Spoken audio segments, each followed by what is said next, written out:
Hello, everybody. Welcome to another episode of The Comic Source. I'm your host, Jace. Crowdfunding episode here. A little bit different. The actual campaign is for a board game, but it's based on a comic graphic novel. It's really a rich world.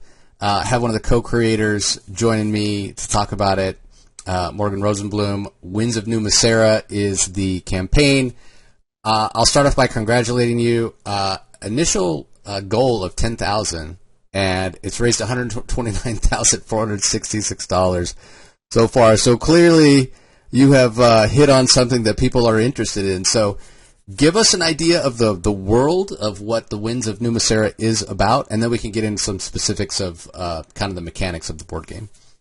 For sure. So it's similar to like a Lord of the Rings or Game of Thrones, simply in the sense of like you have feuding kingdoms with some different races. All with different cultures and backstories and history and unique histories that we curated and designed. And then the story in the book itself follows several different characters, like primarily four, which is why we also decided to do it as like the four kingdoms. But they're all from like different walks of life. So it's not just like this is the king and the king and the king and the queen and the queen from each areas. It's this one we follow like a poor stable boy that gets framed for murder, a baron's daughter whose like father bent the knee. And then she lost her sort of like lineage and ability to become a knight because in like the main world, women are not allowed to serve and stuff. And then you have this like young orphaned empress who's like the last of her line trying to hold on to a very fragile kingdom and being manipulated by like a bunch of different puppeteering advisors like and politicians. And then you have the Meronim, which are like the cat people that we modeled after Thundercats. Who have like sort of like they've lost the Great War and are now reeling and they're slaves in a different city and stuff. So this was a story that has like a lot of different aspects to it. It's a much larger narrative because it bounces around perspectives, and so like a protagonist in one storyline is the antagonist in another, which is kind of neat. So the main theme behind the story is history is written by the victors, and so kind of the underlying messaging behind that really is that like the narrative that we may think we know may not be the sole truth or the truth at all, right? So the victors get to sort of craft the story that they want for the histories to be remembered by, so don't lose. And then when making, so this all started as a crowdfunding project. We launched the graphic novel on Kickstarter several years. I don't know, like I want to say, like we started writing it probably in 2018 or 2019 or something like that. Me and my childhood best friend, who when I say childhood best friend, Johnny, I'm 39. I've known him all 39 years. Like our parents met in Lamaze class. We popped out of our mom's wombs being best buds and growing up just being super like imaginative and embracing the inner nerd, and eventually started creating our own stories together. We had always wanted to make a really cool medieval fantasy story that was inspired by some of the things that we fell in love with growing up, and Winds had been we spent just like almost a full year just on like the culture crafting and world building before we started following any like actual narrative journeys on anyone.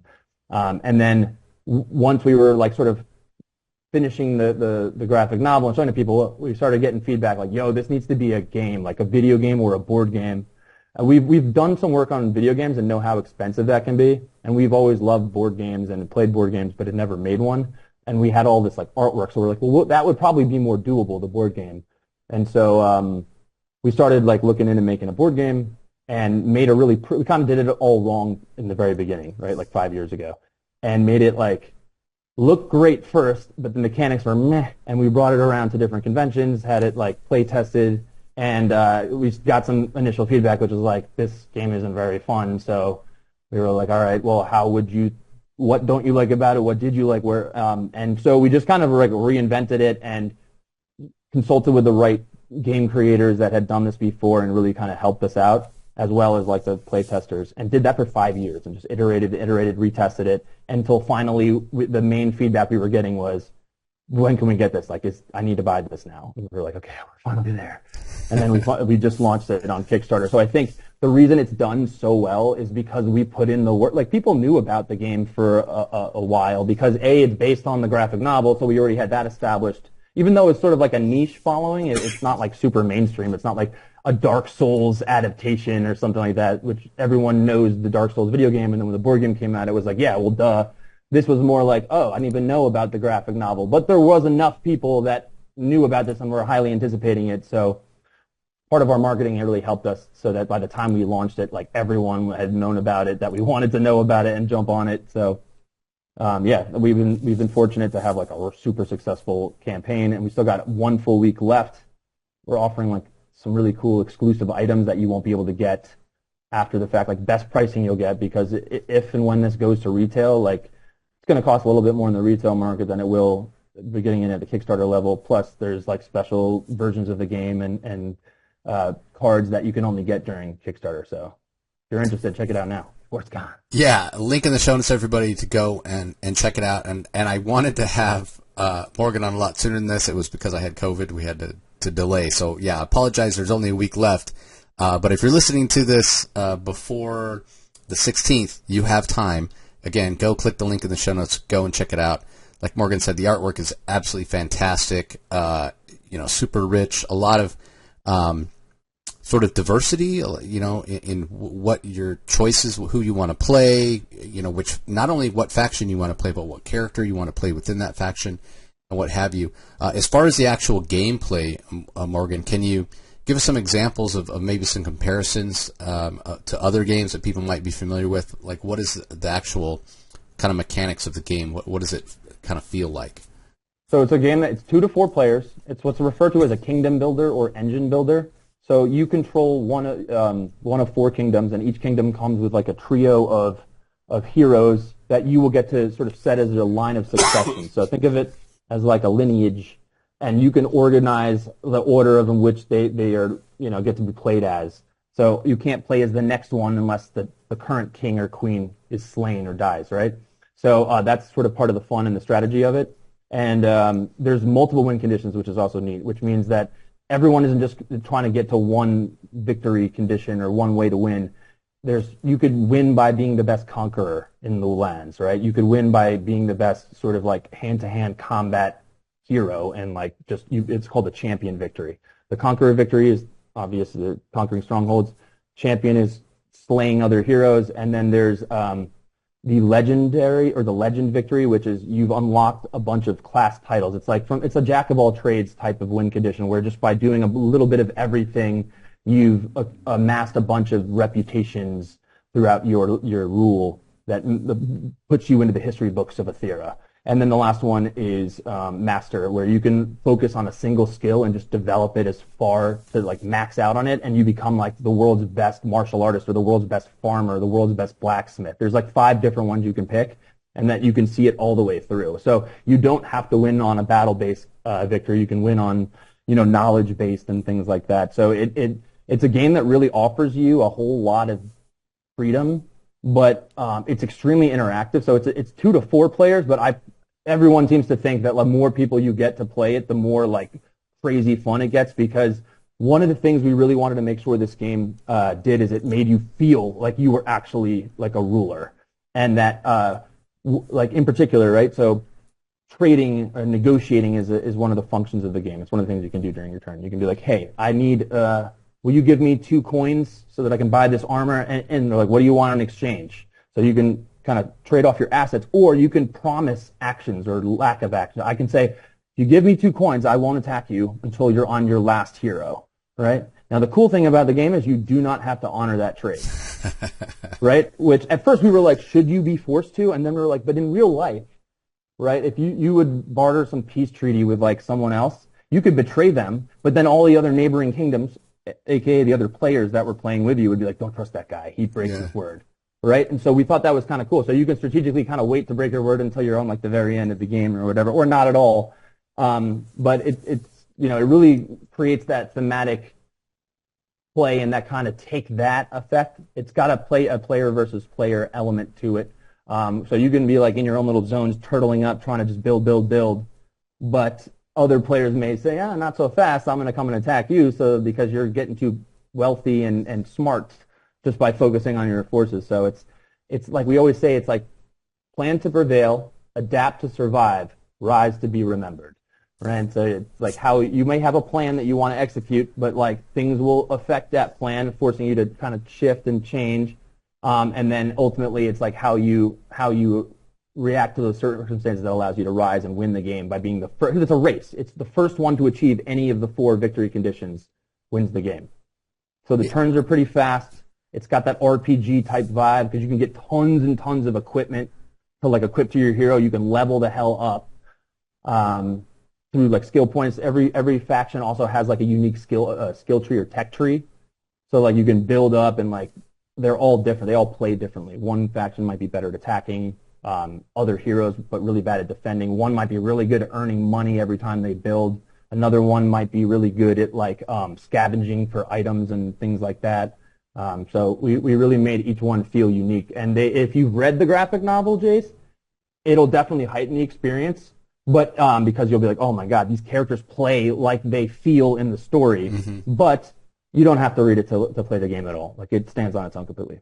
Yeah, it sounds like, based on the number of options, both, how you set up your 3 heroes, which faction you choose for that matter, or which, win condition you might be going for, which probably can change mid-game if things, don't go the way that you initially planned. It just sounds like there's a lot of, like, ability to replay, like play and play again, and it never feels like the same old thing, right? Like, and don't get me wrong, there are games that are fun. Like, okay, I'm going to play Uno. It's the same rules. It's the same game, every time. And that can be fun. But also, it's like, man, how many times can I play Uno in my life before it's like, all right, been there, done that, But it sounds like this, again, there's just so many options that it just seems infinitely kind of replayable. Is that some of the feedback that you've received? Like, people I can't wait to play, and then I can't wait to play it again and try something different. Once we got it right, like I mentioned this earlier, when we started, there was only one victory condition, and like the replayability was like meh. And then by the end of it, the replayability got so good where we had playtesters literally just coming back the next day or like later with a different group of friends that they like told about that went to the convention with them that they met up with. Mm-hmm. And they're like, oh, this is the game? It's like, yeah. And then they, just so that they could play with different factions or the same one but in different orders. Because even playing as the same faction twice, like you can make different choices throughout. You can organize your heroes differently. Mm-hmm. You can focus on different things. You can go down different routes of like the tech trees. So like every single kingdom, all 4 of them come with like this cool kingdom mat, right, that folds up, and it's a dry erase so that it makes it really easy to kind of keep track of your stats. And it all tells you like what they're good at in a simple paragraph. Like these guys are really good at conquering, but they're also kind of good at this stuff too. And then it on the other side of it, it shows you like their tech tree. So like just like in a video game, right? Like you can level up, but you can't get to the best stuff until you've unlocked all the other stuff beforehand. And every single one of them is fully different, right? And the other cool thing that we did as well is like we also recently introduced these little miniatures. So like we wanted to have a fun way of making. So like this is obviously the rooster, mm-hmm. like is their sigil, yep. And so we wanted to make it feel like if you were placing, like you were gonna send your forces to a different kingdom to attack. So you use these guys to pretty much place on top of the cards you're designated as an attack to like really give it that like, I'm a war general leading, like sending my forces over to the south, and each one of them matches like their kingdom, which is neat. And then there's the snake one, is the last one. Yeah, those are fantastic. Right, super cool. And we could have just done like people, like little miniatures, but we thought it'd be kind of neat if it kind of felt different from what else was out there. And so like these, at some point we might just make a whole chess set of these things, right, with like all the different kingdom pieces. We thought that'd be really cool, and like as a other thing. And then we even like the level of detail in this world building, like these custom coins. So that's like the logo, right? But on the opposite side, it's like gold sun, silver moon, and then like we have copper earth. There's this cool little battle die. This one's pretty badass. I don't know if you can see this, but inside of here there are skulls. Oh, that's awesome. Right, and they're all no 2 dice are the same. So like there might be like 3 or 2 in some, versus others, and they all kind of like fit in different positions. It's just like whatever they landed in the mold. But it's called the Blood-Soaked Skulls Battle Die, and there's 6 numbers on here. It's not a typical D6. It's like 1, 2, 3, 4, 5, 6. It's -3, -2, -1, +1, +2, +3. So there's like a 50-50 chance that you have to roll this during battle, and it'll add to whatever your baseline stat is. So it's like if your hero starts the game and has like a 4 attack and a 1 defense, when you're on attack, you're going to go in 4 plus or minus whatever you roll here. Right? And then you also get a chance to, like, the third aspect of battle is you can add a battle card, which is like, sometimes this one is like sellsword, so you're like recruiting help for 10 gold or 10 capital. That will bolster your forces by, this one says, if you deal any damage to your opponent, then double it, and if you would lose power, halve it, rounding up.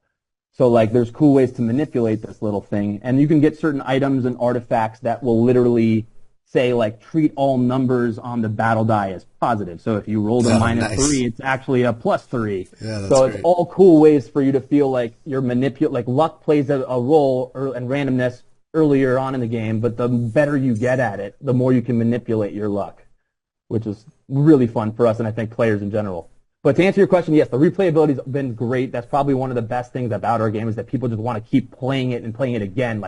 And we got it so balanced where if someone starts to pull away, the game seems to find a good way for everyone else to kind of catch up because you can make alliances with other weaker players to like stop the guy that's getting close. So we found this sort of nice happy medium where everyone always seems like I would have had you if I had one more turn, which is a great feeling to have.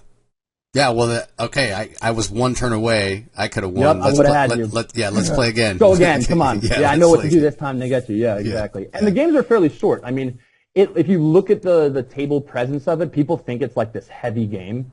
I want to say heavy, not like physically heavy, but like, very complex. But it's actually like it's been rated as like a light to medium weight game.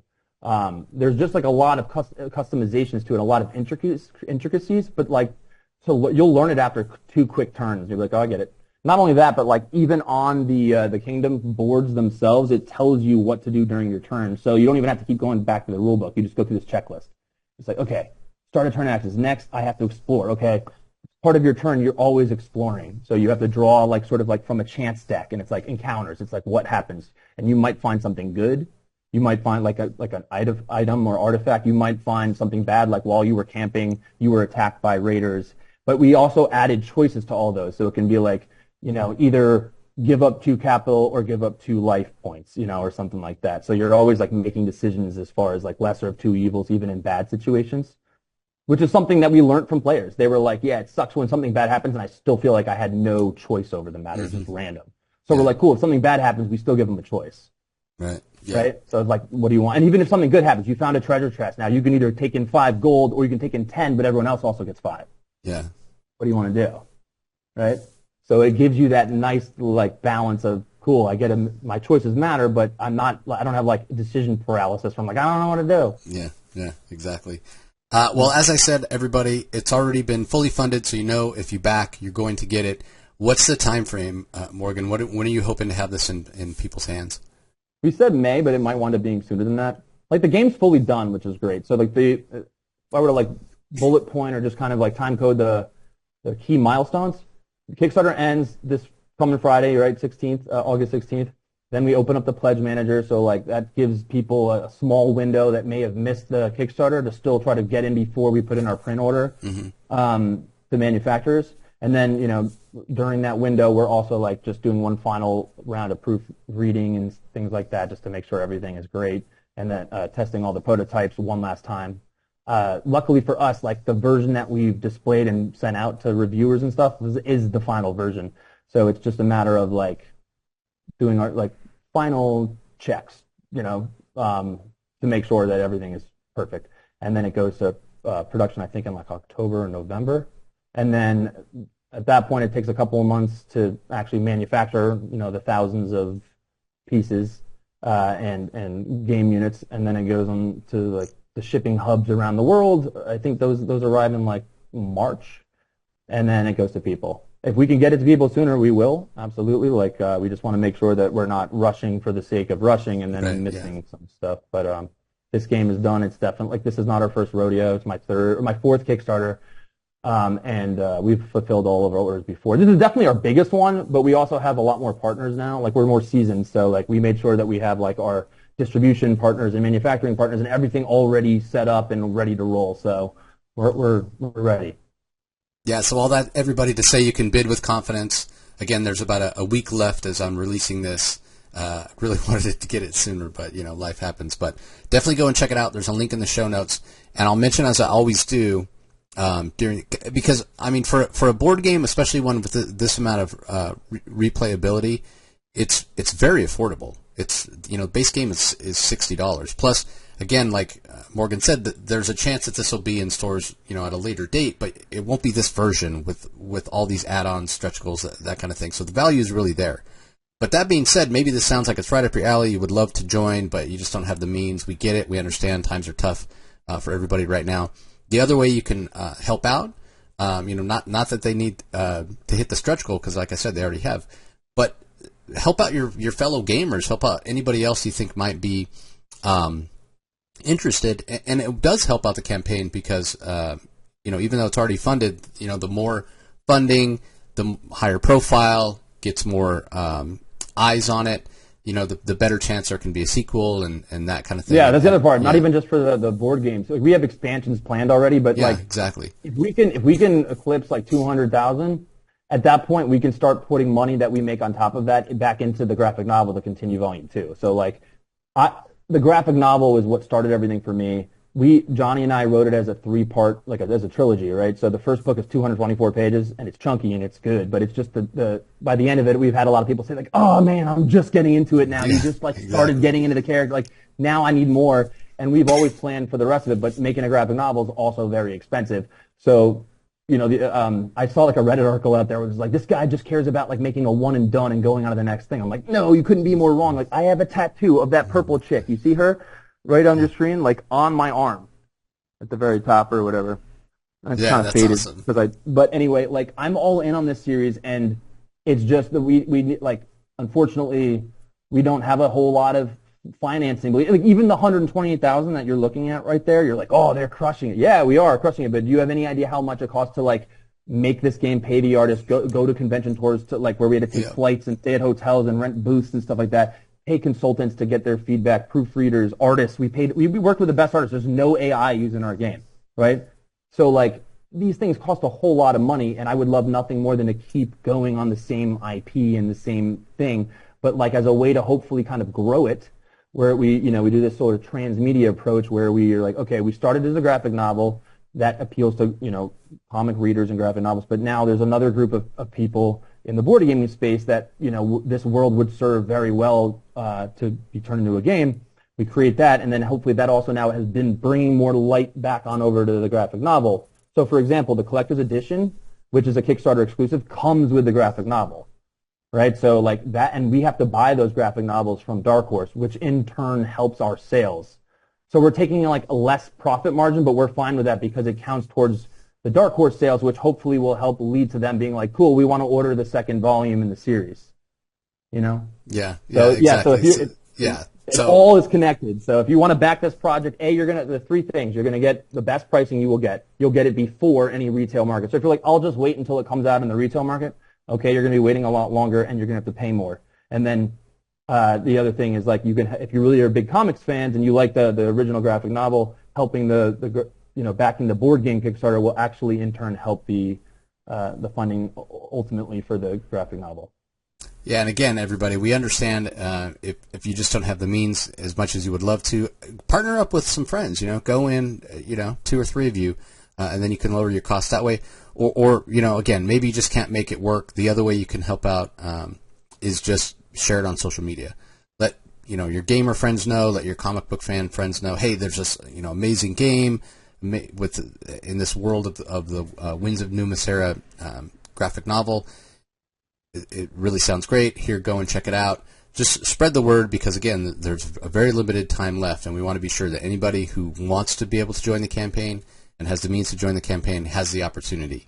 Because it's always the worst when you find out something that you would love to have been a part of the Kickstarter campaign and get that kind of initial exclusive version, but the Kickstarter's over. By the way, on that note, so because we understand someone seeing this for the first time now might be like, crap, I already spent my budget for this month, or I already, I don't have the paycheck for it. You can get in for $1, like literally $1, that gives you access to the Pledge Manager, which will remain open a little bit after, for like maybe a month after the Kickstarter campaign concludes, with giving you the ability to like upgrade later.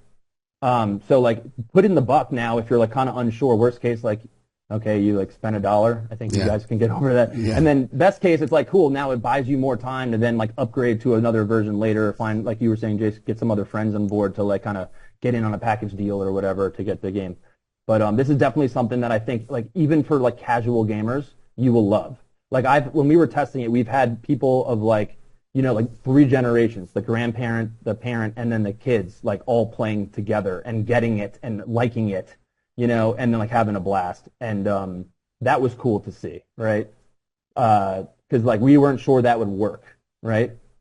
And it was like, oh, it does work like that too. So it's designed for, we always say 12 and up, because it's I think a 10-year-old could probably figure it out, but just to be, it's not like geared towards like little kids by any means. Yeah. I like writing mature storylines and games, but it's not like R-rated or anything like that. Yeah, fair enough. But yeah, $1 gets you in pretty much, and you can do that and then decide later if you want to like upgrade to a different version of the game after the fact. But try to get that in before the Kickstarter campaign, otherwise you might miss out on the Kickstarter exclusives. Yeah, and that will also give you access, by the way, to the better pricing. Yeah, exactly. Exactly. That'll carry over too. Yeah. So again, everybody, link in the show notes. Go, just take a few minutes, go and check it out. Again, the artwork's fantastic. Game looks amazing. You have until the 16th. So yeah, like Morgan said, it's a fantastic idea. Go and just pledge the $1, and then later, go get a chance to talk to your friends or what have you. Go in, get your next paycheck, whatever it might be. So definitely go and check it out. Highly recommend it.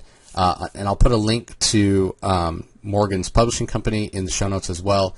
He's got a lot of other, great ideas. In fact, just recently had another episode with his brother talking about their Ram God series from Massive, which is an amazing story in and of itself.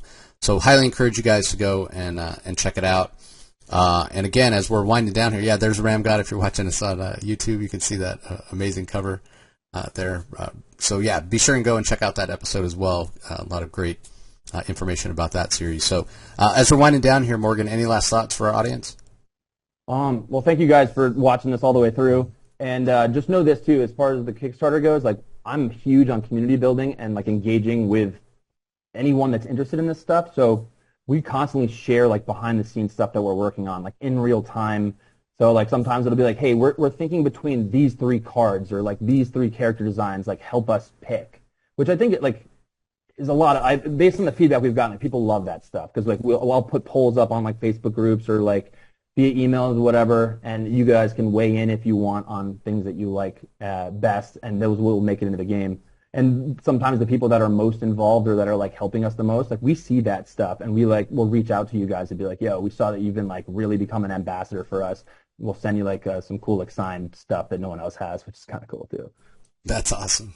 Leaning into the community aspect of Kickstarter is always a great thing. So, well, congrats again on hitting the funding goal. I know there's still a lot of work to be done, so best of luck with the rest of the campaign and fulfillment and all of that. And yeah, hopefully we get some more Winds of Numa Sera graphic novels and stories, so you guys can kind of complete the vision, this idea of this trilogy that you have.